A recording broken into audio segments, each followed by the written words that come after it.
Hey everybody, welcome to my channel. My name is Sarah. You may know me from my Instagram or TikTok where I share book and travel and photography recommendations and content. I don't use my YouTube all that much other than for travel vlogs for me and my friends, but I figured I'd try posting on here a little bit more. So for today I thought I would start with a bookshelf tour. I have a few shelves scattered throughout my apartment and they contain a little bit of everything and anything. I read all genres, whether it's classics, literary fiction, translated fiction, magical realism, fantasy, less so romance and mystery, but I still have a few of them on here. Yeah, so I love to read, I love to travel. Again, my name is Sarah. I am 26 years old from Vancouver, Canada. And if you are interested to see what is on my shelves, please continue watching. Okay, so let's begin with my top shelf. This shelf has a bit of a theme going on, kind of does because it kind of doesn't. I do just have a lot of my simple sort of like cream and white colored covers here that I thought all look quite nice together. So we have sort of like Mayflies, Rachel Cusk, Thirst for Salt. We have Arcadia, which is one of my favorite plays I have ever read. I read that in undergrad. We have I Who Have Never Known Men. Actually, I'm gonna switch these around. We have The Dry Heart, which is a good Italian classic. And then we have I Who Have Never Known Men, and then some of my vintage Earth ones, which kind of tying into I Who Have Never Known Men. These are all sort of like dystopian magical realism. And then we have Song of Achilles and Silence of the Girls. These two books I think should always be side by side. They deal with the same storyline but from different perspectives. Silence of the Girls is from the female perspective. Song of Achilles obviously is not. But this is a super interesting pairing to read. And then from Song of Achilles, we kind of go into my LGBTQ fiction, my pretty ones that all have people on the cover. So we have Call Me By Your Name, Swimming in the Dark, In Memoriam, and Lie With Me. Loved all of these so much. In Memoriam and Swimming in the Dark were two of my favorite reads from last year. And I have a signed copy of this on one of my other shelves. And then from there, we go into sort of this random nonfiction section of my pretty nonfiction. So we have some Annie Ernaux, and then we have some grief memoirs. These two more pertain to sort of like a medical background and medical experience, but all really great reads. And then from there, we have this indie copy of Alone With You in the Ether, Ocean Vuong, and then two of my Hanya Yanagihara books. I love when authors have books that have matching spines. I think it looks so sleek, and I really enjoy it. And then this other sort of third of the top shelf is most of my classics. So we have all my James Baldwins. He's one of my favorite authors of all time. We have the Toni Morrison I've read. This really cool copy of Phantom of the Opera. It's like this villain's edition that says, I am built up of death, I am dying of love. And I read that for the first time like a year and a half ago. Fell in love with it.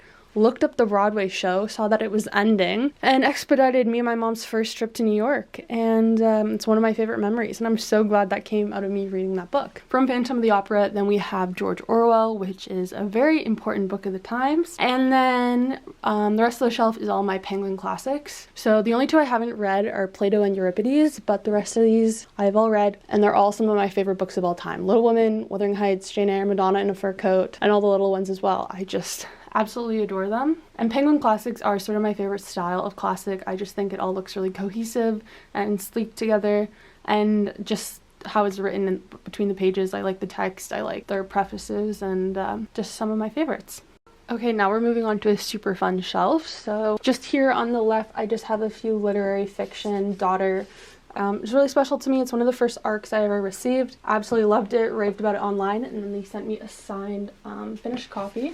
And then right next to it is my first copy I have of Migrations. That is one of my favorite books of all time, so there's a few copies spread out along around my apartment. And then from there I have just two Penguin Modern Classic, and from Bonjour Tristesse we move into my translated fictions shelf. From Bonjour Tristesse we move into Schoolgirl, which is a Japanese fiction. Then we have Minor Detail and Stillborn. I love these editions. And then from there we sort of, this is Mexican, then we move into sort of Latin American fiction. So we have Long Petal of the Sea, The Twilight Zone, As the Andes Disappear. This is Catalan, When I Sing Mountains Dance. Crooked Plow is Brazilian, Love is Norwegian. My work is Danish. And so that is my little translated fiction section. I do have other translated fiction throughout my library, and then I've also read a lot from my public library, so they're not always going to be on my shelf, but that is just what I have. And then moving on from my translated fiction section, pan over a bit, we move into my historical fiction. So from Burial Rites, Hamnet, Witchlight, Young Mungo, Trespassage, Marriage Portrait, Garden of Even Mists, and then all the way to All the Light We Cannot See. These are all historical fiction. These ones on the end sort of all relate to World War II. This is Malaysian historical fiction. These are more like France and Germany.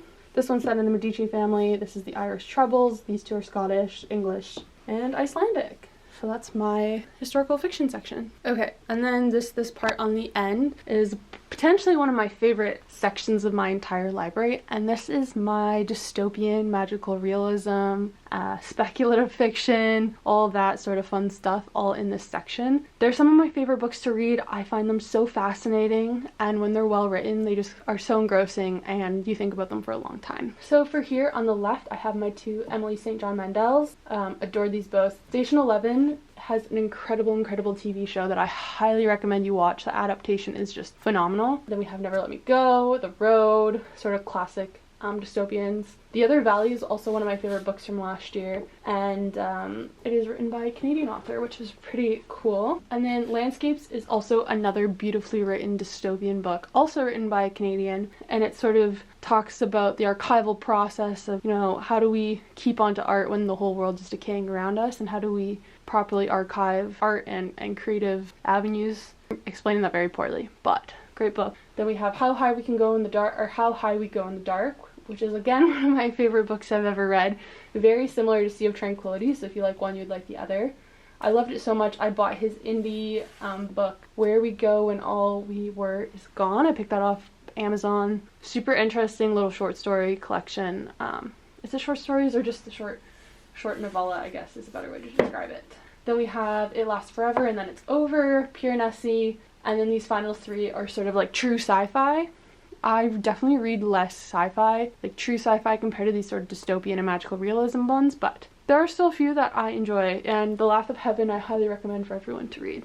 Okay, and then this bottom shelf, bit of a mixed bag, but again has a little bit of organization to it. So these ones on the end are sort of all random classics that don't fit up top. We have short story collections, just a random word novella, and some poetry. And then from there we go into what I like to call this coming of age literary fiction. These are all books that are still literary fiction, but really circle around that coming of age experience. So we have Celestial Wife, obviously Goldfinch and Demon Copperhead, Beartown, Tideline, sorry, I picked this up in Australia when I was visiting, highly recommend. Open Water, Death of Vivek Oji, Blessings, these two are really great Nigerian fiction. Blue Book and Nebo, I actually should be up in the dystopian section, I just don't really have space up there. It's a Welsh translated fiction about a teenage son and his mom stuck in an apocalypse in Wales, highly recommend. Then we have Brother, Orbiting Jupiter, Another Brooklyn, Bridge to Terabithia, and Perks of Being a Wallflower. So that kind of summarizes my coming of age fiction.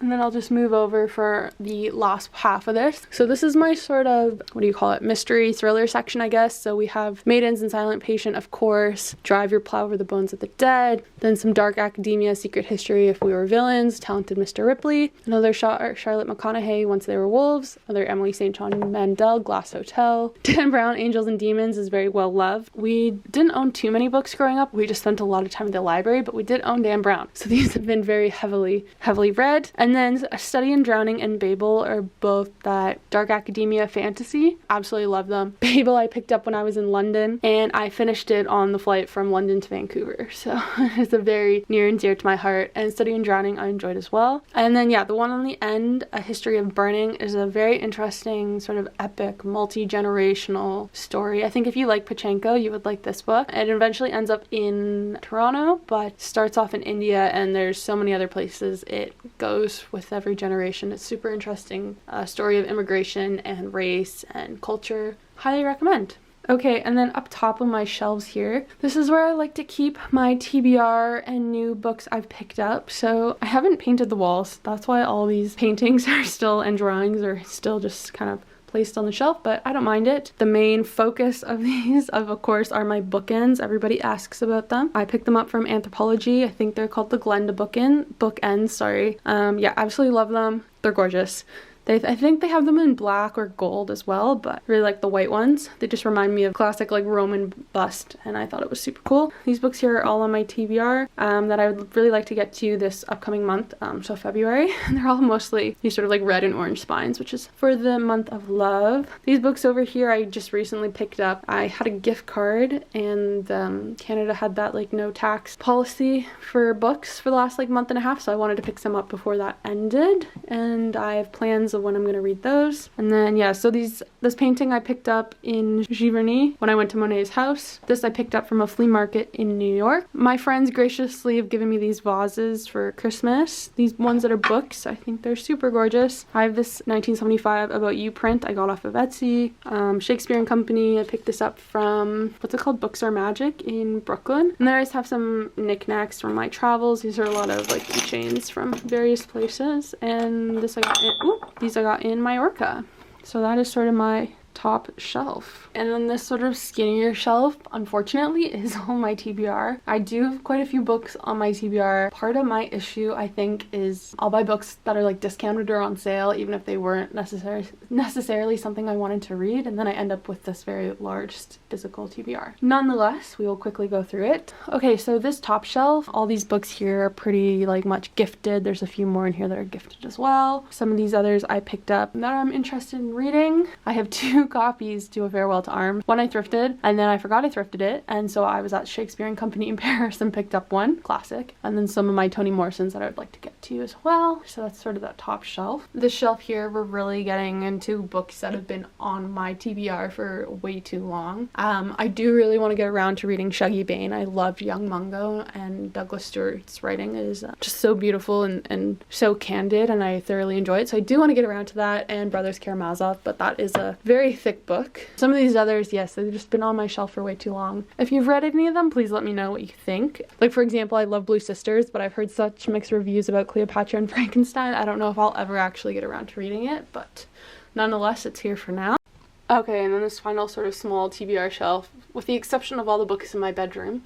These are sort of just my taller books. Sapiens, I started a few years ago. I got like halfway or like 30% of the way and then just stopped reading it. But I would like to get back to reading it and finishing that book. Atlas 6, that's an indie copy, and then 101 Essays That Will Change the Way You Think. My friend gifted that to me, and I've sort of read bits and pieces of it. Children of Men is by far one of my favorite movies I have ever watched. It has impacted me so strongly. I watched it in grade 11 English or grade 12 English, and I rewatched it so many times, and I think about it so much to this day. So I really want to read the book. I thrifted that book, and it is on my list. I think it's an excellent dystopian, and I'm really curious to see how it originally was on the page. Chloe I also picked up in Australia, and then Cloud Cuckoo Land. I really enjoyed All the Light We Cannot See, so this is also on my shelf. So from here we'll move into my living room. Okay, so welcome to my main living room shelf. Give you guys a quick pano here.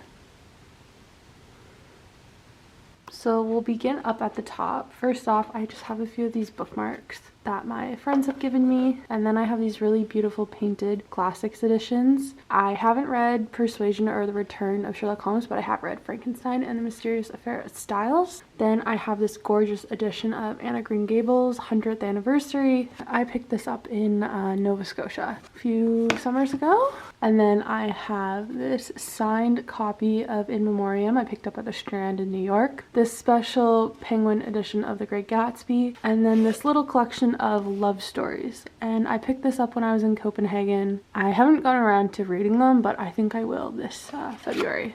Then you pan over, I just have some matches, some extra, those are fake candles, a vase, another candle. These are sort of like black spine hardcovers, and a special edition of Intermezzo, and then yeah, this is a special edition of Ruthless Vows. I think it's from like Owl Crate or Fairy Loot. I normally don't have any special editions. I kind of just ordered it, and then yeah, I don't know, now I have it. Then I keep all my pens and things up in this beautiful little mug from Book Club Bar in, if I can spin around, East Village, New York, and I love that one a lot. My top shelf. Okay, so now moving on to this middle shelf. This is where I keep all these old classics. Most of these I inherited from my grandparents. For example, these special editions of Wuthering Heights and Jane Eyre, which are really beautiful. this Madame Bovary Sir Arthur Conan Doyle. This one I thrifted in Toronto. This one was gifted to me by my old roommate's lovely girlfriend. Inherited. My friend also gifted me the Pansy book, and then this Louis Sommet Alcott book I also inherited. At the end of here, as a bookend, I use this mineral hardness kit I got in undergrad. Fits the vibe. Then I just kind of keep some matches here. Okay, and then in the middle, I have this Mozart mug I picked up in Salzburg of one of his songs that he wrote. And in it, I keep like all my bookmarks from all the bookshops and places I've been, as well as pens and Sharpies. Underneath it, I have these little soft cover coasters that I picked up at the Gladstone Library when I was staying there in Wales in the fall, and that was really fun. Okay, and then on the right side, I have some random architecture and landscape art books in Leonardo da Vinci. This Anna Karenina that I thrifted, some Charlotte McConaughey books. Then I have this beautiful special edition of Babel. It is a normal US paperback or hardcover on the inside, but it's signed, and then this dust jacket is like a special, makes it look like an old classic book, which I really like. I have some cards, this lace bookmark I picked up in Belgium, which is really pretty, and then this little keychain. One of my field hockey friends was working for the Dutch media team at the Paris Olympics, and I met her there, and she gave me that, which is really cute, and so it stays on my shelf here. Okay, so now we move on to the lower shelf. There is a little bit of method to this madness. So to begin is kind of my cool girl literary fiction Sally Rooney section, Blue Sisters, Acts of Desperation's also an Irish lit. This one obviously is not. Then I have some Taylor Jenkins Reid, Outlander, Island of Missing Trees.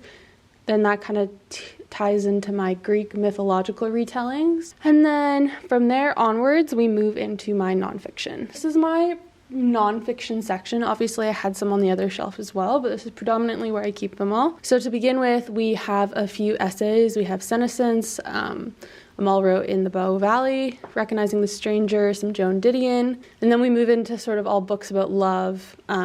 So we have classic Dolly Alderton, Conversations on Love, and Boyfriends, which is a memoir about grief, but also just a complete ode to friendship, and I really love it. And then moving on, these are both memoirs from fathers about sons who had addiction. And then we move into more grief memoirs, biography, or another memoir. And then over here, these are sort of my books all about art. And then to the right of that, Empire of Pain is an incredible piece of journalism. Fire into Ice is a geology memoir. And then those three are astronomy, astrophysics, and astronomer memoirs. And then the one on the very end is In Pursuit of the Unknown, 17 Equations That Changed the World. And then moving on to this like final shelf down here. So on the left, I have these sort of Amazon indie published books, some more lit-fic, cool girl lit-fic. And then right here in the middle is like my tiny shrine of romance books. So I have 2 Carly Fortunes and some Emily Henrys. I do have the rest of their books on my Kindle. These are just the physical copies I own. Not a huge romance girl, but I like both these authors. Carly's books are a bit more hit and miss for me, but she is a Canadian, and I love the settings, and they are super reminiscent of just like a warm Canadian summer, so I enjoy them. And then Emily Henry's writing I absolutely adore. This copy of Funny Story I actually got because it came out, the day it came out I was in Australia, and I love a good paperback. Do not love how the Australian copies are just so much bigger in size than the North American and UK, but nonetheless I do love it. And then the second half of the shelf is sort of all my fantasy reads. Most of them are YA, that's not intentional, that's just what I've picked up. But I do go in and out of loving fantasy, particularly like any sort of gothic or cozy fantasy, which you'll see on this shelf I really enjoy. So the Poppy War, I've read the whole series, but I read them on my Kindle, and then I bought these ones off of Book Depository before it shut down. And the third book was my favorite, but then I also wanted to get the first book in the series to have a copy. So I still need the second book physically, so I'll probably pick that up next time I'm in the UK. The Belladonna series, I love a good gothic fantasy. It's super cozy, super cute. And then I have this like pretty major stack of Rebecca Ross books. So her River Enchanted Elements of Cadence duology is her adult fantasy, sort of set on like a Scottish island. I absolutely loved it. It was just the most cozy, beautiful, lyrical fantasy book I read in a long time. So I ate that up very, very quickly. And then we have the Divine Rivals duology, which I enjoyed, but not as much. And then the Dreams Lie Beneath I also picked up. Those books are really special to me because I was the only author event I've ever been to, and so they're all personally signed, which I really like. I drove all the way down to Seattle for that event, and I was the last person in line to get a ticket, so it's very special to me. And then we have the Ballad of Songbirds and Snakes. I've read the whole Hunger Games trilogy back when I was like a teenager, but that was from the library, so I don't own them myself. This one obviously I picked up, and I know some people didn't love it, but I really, really enjoyed it. And then we have Curious Tides and House of Marion, which sort of wraps up the fantasy shelf. Oh, and then I have a few books on the bottom, like random thick books that I don't have anywhere else to put right now, but yeah, that is the main shelf in the living room. Final bookshelf is just casually this little stack in my bedroom. So this is normally where I keep my Kindle. And then if you come down here, these books, I'm not really going to talk about most of them. Most of them I haven't read. They're on my TBR. You can see by all the black marks that I got them on like discount websites. So they were at the top of my list I wanted to buy because it was a good deal I did. And I haven't gotten around to most of them. So one day I will. I do really want to get around to this one. And The Labyrinth I picked up in Australia, and I'm also very, very interested in reading. But yeah, most of these are not super notable. And a few duplicates, like Song of Achilles and Migrations are in here as well. And books that I want to gift to friends. Okay guys, thank you so much for watching. I hope you enjoyed that bookshelf tour. I know it was recorded on different days, or my intro was recorded on different days because it was out of focus. I'm still learning to be in front of the camera and not behind it. But yeah, if you want to see any other book or travel related videos from me, please let me know. And without further ado, I'll see you next time. Thanks guys.